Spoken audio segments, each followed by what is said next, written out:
Etapa e terceira etapa.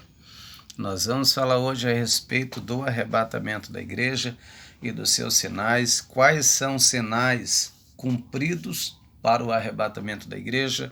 Falta alguma coisa para se cumprir? Já se cumpriu todos os sinais? Afinal de contas, o que é que falta para Jesus arrebatar a igreja? É o tema de hoje, o arrebatamento e os seus sinais. O arrebatamento e os seus sinais. Nós sabemos que mediante as escrituras, falta muito pouco para Jesus arrebatar a igreja dele. Falta muito pouco para Jesus arrebatar a igreja dele. Segundo a Bíblia, todos os sinais estão aí cumpridos diante dos nossos olhos.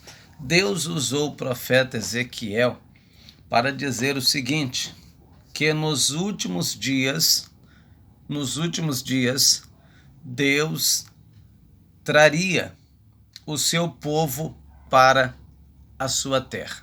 Deus traria o seu povo para a sua terra. De que povo Deus está falando usando o profeta? Deus está falando da nação de Israel. No ano de 1948, Deus trouxe o seu povo para a sua terra e eles voltaram a ser uma nação. Quando isso acontecesse, disse Deus, e dela jamais alguém o tiraria. Quando Israel, em 1948, volta para a sua terra, ninguém mais conseguiu tirar Israel de lá. Israel enfrentou muitas guerras, mas permaneceu na sua terra, porque o Senhor disse, o Senhor falou. Uma das profecias que indica o arrebatamento da igreja, que indica a volta de Cristo. Se você olhar para a nação de Israel, nós vamos entender que Israel é o relógio de Deus para o arrebatamento da igreja. Israel acredita fielmente que o seu Messias está voltando. Eles têm tudo preparado, eles têm todos os utensílios para a construção do terceiro templo, eles têm a geografia, eles têm tudo pronto para a construção do terceiro templo, né? Israel está se preparando, né? Israel está mais preparado do que nunca para a volta do seu Messias, porque eles acreditam que a qualquer hora o seu Messias está voltando. Quando nós olhamos para a igreja, a gente já não vê a igreja preparada como Israel. Israel acredita fielmente que o seu Messias pode vir a qualquer hora, mas a igreja está desapercebida dia após dia. Desapercebida como?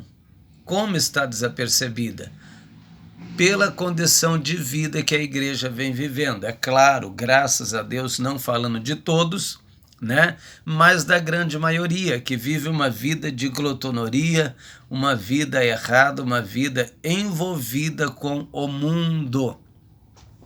No livro de 1 Timóteo, capítulo 4, no versículo 1, diz assim, mas o Espírito expressamente diz que nos últimos dias apostatarão alguns da fé, dando ouvido a espíritos enganadores e a doutrina de demônios, pela hipocrisia dos homens que falam mentira, tendo cauterizado a sua própria consciência. Essa é uma forte profecia para os nossos dias, né? Que Cristo está voltando. Mas o Espírito expressamente, quer dizer, com muita precisão, diz que nos últimos dias apostatarão alguns da fé, dando ouvido a espíritos enganadores e a doutrinas de demônios. O que é uma pessoa apostatada da fé? O que é uma pessoa quando se apostata da fé? Né? E cauteriza a sua própria consciência. É aquela pessoa que outra hora tinha a consciência aberta para a verdade e hoje a sua consciência se cauterizou. A sua consciência se fechou. Muitas coisas que antigamente era pecado, hoje não é mais. Hoje é liberado, hoje pode, como se Deus mudasse, como se o Evangelho mudasse, como se aquilo que Paulo estava dizendo aos Gálatas não tivesse valor algum, porque os Gálatas estavam assim. E Paulo disse assim para os Gálatas: olha, eu estou maravilhado que de tão depressa vocês passou de outro evangelho, da graça de Deus para outro evangelho, ao qual não é outro, mas tem alguns aí que transtornam vocês e querem mudar, perdão, querem mudar o evangelho de Cristo. E isso tem acontecido nos nossos dias. O evangelho, ele não é outro, ele é o mesmo. O nosso Deus não é outro, ele é o mesmo. Mas a pergunta que não quer se calar é o seguinte: então, pastor Júlio, por que que antes podia e hoje muitas coisas... Melhor dizendo, porque antes não podia e hoje muitas coisas pode e está liberado. O que está acontecendo? Nós sabemos que pelas Escrituras são os sinais para o arrebatamento da igreja, os cumprimentos para o arrebatamento da igreja, né? Mas o Espírito expressamente diz que nos últimos tempos apostatarão alguns da fé e desviarão os ouvidos da verdade. Desviarão os ouvidos da verdade, voltando à fábula, porque infelizmente a pregação que muita gente gosta, o que muita gente quer ouvir hoje, sabe o que é? Deus vai te dar um carro de 100 mil, Deus vai te dar um apartamento de 500 mil, porque a chave da casa está chegando, a chave do carrinho de mão vai chegar, a chave da bicicleta. Só não se entrega hoje na igreja chave de carrinho de mão, de bicicleta, mas outra chave, eu tô aqui, eu tô vendo 50 chaves, eu tô vendo 300 portas. Infelizmente é isso que as pessoas querem ouvir. Não estou dizendo que Deus não abençoe, Deus abençoe, mas não é isso que Deus quer para o seu povo. A maior preocupação de Deus nos últimos dias qual é? Santificar a igreja para o arrebatamento, santificar a sua igreja, porque o nosso tempo está acabando. O nosso tempo está acabando e essa profecia ela se cumpre fortemente nos nossos dias, além de muitas que já têm se cumprido, né? Guerra, terremoto, nação contra nação, reino contra reino, pai contra filho, filho contra pai, enfim, um contra o outro. Essas profecias têm se cumprido fortemente nos nossos dias e agora, no tempo presente que a gente vive para dar cumprimento a essas profecias, nós estamos com essa aqui de 1 Timóteo capítulo 4, mas o Espírito expressamente, com muita precisão, diz que nos últimos tempos apostatarão alguns da fé. Por que que antes não podia e hoje pode? Porque eles se apostataram da fé. Se apostataram da fé. Dê graças a Deus porque você não se apostatou da fé. Se apostataram da fé, deixaram a verdade para viver uma vida de mentira. Antigamente havia um temor muito grande. Uma irmã não tinha coragem de cortar o cabelo.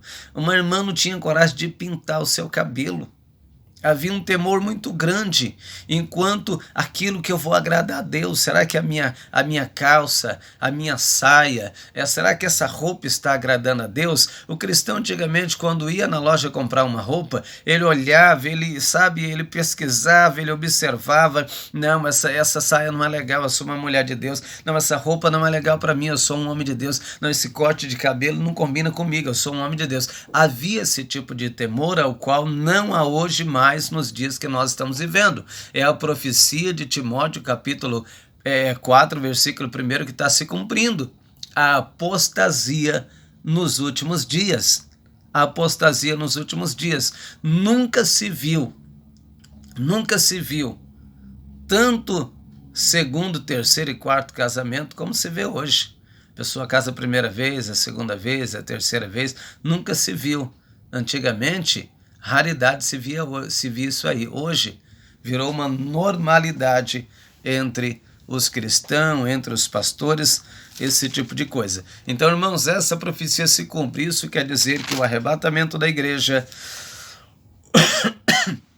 está mais próximo de nós do que nós pensamos que esteja. Agora, outra forte profecia que se cumpre, além de todas as profecias, é Timóteo capítulo 3, versículo 4. Segundo Timóteo capítulo 3, versículo 4, é uma forte profecia que se cumpre nos nossos dias. Desde já eu quero te dizer que esse vídeo, essa mensagem vai ter continuação. porquanto se inscreve no nosso canal para que você acompanhe essa mensagem que começa desde o arrebatamento e ela vai, eu acredito que até o período da grande tribulação. Nós vamos falar a respeito da grande tribulação, o que vai acontecer na terra. Tem muita coisa para a gente falar, tem coisas muito interessantes para nós ser edificados aqui na fé. Então, outra profecia que se cumpre com muita força é 2 Timóteo, capítulo 4, versículo 3, que Paulo está dizendo: conjuro-te, pois, diante de Deus e do Senhor Jesus Cristo, que há de julgar os vivos e os mortos na sua vinda e no seu reino, que pregas a palavra a tempo e fora de tempo, redarguas, repreendas, exorte com toda a paciência e doutrina. Olha o que ele está falando. Exorte com toda a paciência e doutrina. Quer dizer, vamos doutrinar o povo, vamos ensinar o povo. O que é doutrina? Já tenho falado muito isso aqui no meu canal, nós vamos repetir o que é doutrina. Ensinamento da palavra de Deus. Eu vi um vídeo do pastor Davi Miranda Neto dizendo que a igreja precisa passar por uma reforma, ela precisa rever os seus conceitos, porque nós sabemos que ele não concorda com a doutrina da Bíblia, ele não concorda, né? Ele não concorda com a doutrina bíblica. Para ele tudo é liberado, tudo pode, né? É um menino mundano que não conhece a Deus, que tem se corrompido dia após dia e infelizmente está corrompendo o ministério da Igreja Pentecostal Deus e Amor dia após dia. Mas eu quero dizer para você que a porta ela é estreita e ninguém vai alargar a porta, ninguém. Jesus disse: eu sou a porta, se alguém entrar por mim, salvar-se-á, entrará, sairá e achará pastagem. Um homem pergunta para Jesus e disse: mestre, são poucos os que vão se salvar? E Cristo disse: porfiai e fazei de tudo por entrar pela porta estreita, porque em verdade eu vos digo que muitos vão tentar, mas não vai conseguir. Então a recomendação de Cristo para o céu, para herdarmos o céu, é o quê? Entrar pela porta estreita. E qual é o que é a porta estreita, pregador? A porta estreita é a palavra de renúncia para o cristão. É a palavra de renúncia, é o que está escrito em Mateus: aquele que quiser seguir após mim, negue-se a si mesmo, tome a sua cruz de cada dia e me siga, porque aquele que não renunciar a si mesmo, não tomar a cruz de cada dia, não pode ser o meu discípulo. Então não adianta, se nós não entrarmos pela porta estreita, nós não vamos herdar o reino do céu. Jesus está voltando, todos os sinais para o arrebatamento da igreja estão cumprindo-se e estão cumpridos diante dos nossos olhos. No livro de 2 Timóteo, como eu citei aqui para vocês, capítulo 4, né, Paulo está dizendo que pregas a palavra a tempo e fora de tempo. Lembra? Não, vamos lembrar junto comigo, você vai lembrar isso. Os irmãos que congregam na igreja, Assembleia de Deus e outros ministérios, vocês vão lembrar isso, né? Assembleia de Deus ela tem aproximadamente 119 anos de fundação, para 120.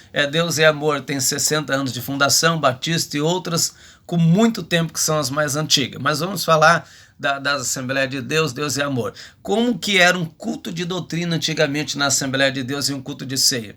Porta fechada. Por quê? Porque era culto de exortar os cristãos, como viver aqui na terra, a roupa que podia vestir, a roupa que não podia, como que o cristão tinha que se comportar. Hoje, irmãos, a gente vê cristão que dá vergonha.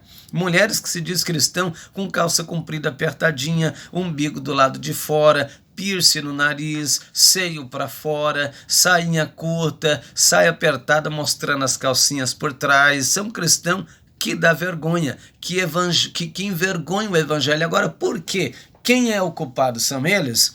São os seus pastores, infelizmente. Porque o pastor tem que doutrinar a igreja. Doutrina não mata.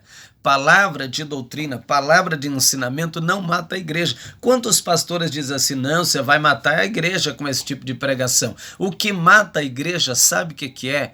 Sabe o que mata a igreja? Sabe o que é? Eu vou te dizer agora. Sabe o que mata a igreja? O que mata a igreja é a vaidade. O que mata a igreja é essas mulheres que sobem no altar aí de mina saia, essas mulheres que sobem no altar aí de calça comprida apertadinha, essas mulheres que sobem no altar aí de Deus, toda pintada, que está parecendo que está indo para uma boate, não para uma igreja. Isso que mata a igreja. Isso tem matado a igreja dia após dia. Essas mulheres que usam aquele tamanco ou altura, né? Isso que tem matado a igreja. Então, quando se traz uma mensagem contra essas coisas, exortando, ensinando a sã doutrina que está na Bíblia, esse tipo de mensagem vai matar a igreja. Esse tipo de pregação aqui foi abolida na sede mundial. Foi abolida, né? Porque tem um pregador na sede mundial que, para mim, ele não prega, ele não sabe nem o que quer pregar. Ele disse assim, hoje nós temos um líder que é Davi Miranda Neto, e nós pregamos aquilo que o nosso líder ensina. Ele falou.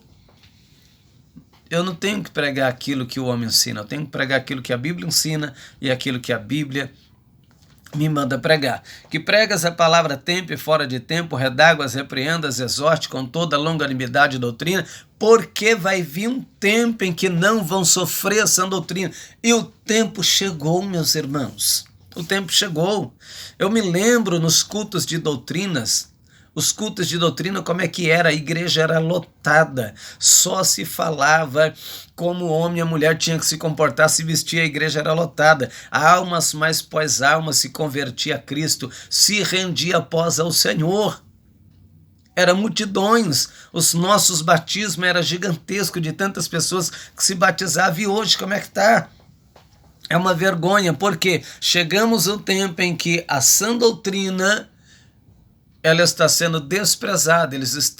Os homens têm desviado os ouvidos da verdade, voltando a contos, a fábulas, está entendendo? E a verdade eles têm desviado os ouvidos, porque virá tempo em que não sofrerão mais a sã doutrina. E chegou esse tempo. Mas terão comichão nos ouvidos, coceira, e amutuarão para si doutor que anda conforme seus próprios desejos. Eu vou congregar aqui, porque aqui, no dia que o Corinthians está jogando, eu posso sentar na minha casa, eu chamo o pastor, a gente senta na mesa, abre a garrafa de cerveja e a gente vai gritar gol pro Corinthians. Pelo amor de Deus, você é homem de Deus ou você é o quê? O que você é? O que diz lá em 2 Coríntios capítulo 5, versículo 17? Aquele que está em Cristo, nova criatura é. As coisas velhas já passaram e eis que tudo se fez novo. E tudo isso provém de Deus que nos reconciliou consigo mesmo. Então aquele que está em Cristo, ele é nova criatura. As coisas velhas já passaram e eis que tudo se fez novo. E o que nós temos hoje são montes de cristãos corrompidos, entregados para os desejos e os costumes do mundo e que luta contra a verdade. E o que a gente vê de pastor aí, de pregadores lutando contra a verdade, irmãos, é Bíblia, é a Bíblia, não é o homem, é a Bíblia. Se a Bíblia diz que você tem que fazer, você vai fazer. Se a Bíblia diz não faz, você não tem que fazer. Se a Bíblia condena isso, nós não vamos fazer. É a Bíblia que está dizendo. A Bíblia diz que a mulher tem que se vestir com pudor e modéstia, o homem e a mulher, ou seja, vergonha e respeito. E não é isso que a gente vê nos altares, não é isso que a gente vê dentro das igrejas. A gente vê igrejas que parecem uma boate.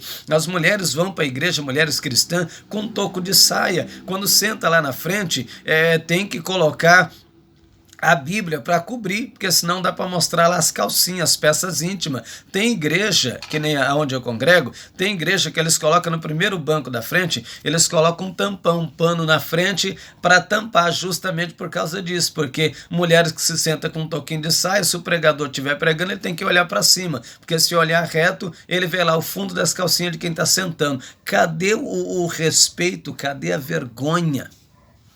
E isso não é visitante não, é crente. Não é visitante, é crente, né? Então, irmãos, Cristo está voltando. Cristo está voltando. Amém? Nós vamos ficar por aqui para o vídeo não ficar muito longo. Dê lá o seu joinha, se inscreva no nosso canal. Nós temos muitos ensinamentos